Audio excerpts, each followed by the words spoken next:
જેમ જેમ ચૂંટણીનો મતદાનનો સમય નજીક આવી રહ્યો છે તેમ અમદાવાદ જિલ્લા ચૂંટણી તંત્ર પણ સજ્જ થઈ રહ્યું છે. તમામ મતદાનને જેના પર આધારિત છે એવા આપણા ઈવીએમ્સ એટલે કે વીવીપેટ, બીયુ અને સીયુ યુનિટનું તારીખ 6/4/2024ના રોજ પ્રથમ રેન્ડમાઇઝેશન કરવામાં આવનાર છે. 6/4/2024ના રોજ તમામ રાજકીય માન્ય પક્ષોની હાજરીમાં, તમામ એઆરઓની હાજરીમાં આ ઈવીએમ રેન્ડમાઇઝેશન થશે. ઈવીએમ રેન્ડમાઇઝેશન, દરેક ઈવીએમના યુનિટનો એક અલગ નંબર હોય છે. કયું ઈવીએમ ક્યાં જશે, કઈ એસીમાં જશે એ પહેલેથી નિર્ધારિત હોતું નથી. ઈસીઆઈ દ્વારા જારી કરવામાં આવેલ ઈવીએમ મેનેજમેન્ટ સિસ્ટમ કરીને એક સોફ્ટવેર છે જેના ઉપર તમામ બીયુ અને સીયુની વિગતો નાખેલી હોય છે અને એ સિસ્ટમ સોફ્ટવેર પરથી આ રેન્ડમાઇઝેશન થનાર છે.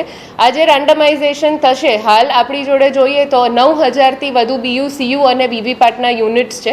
આ યુનિટ કયા એસીમાં જશે એ કાલે નક્કી થઈને આવશે. આ સાથે સાથે એકવાર આ ફર્સ્ટ રેન્ડમાઇઝેશન થઈ જાય ત્યારબાદ તમામ ઈવીએમ જે હાલ આપણા વેરહાઉસમાં પડેલા છે એ ઈવીએમ પોલીસ બંદોબસ્ત સાથે તમામ ગાઈડલાઇન્સ ફોલો કરતાં એ એસીએ પણ પહોંચાડવામાં આવનાર છે.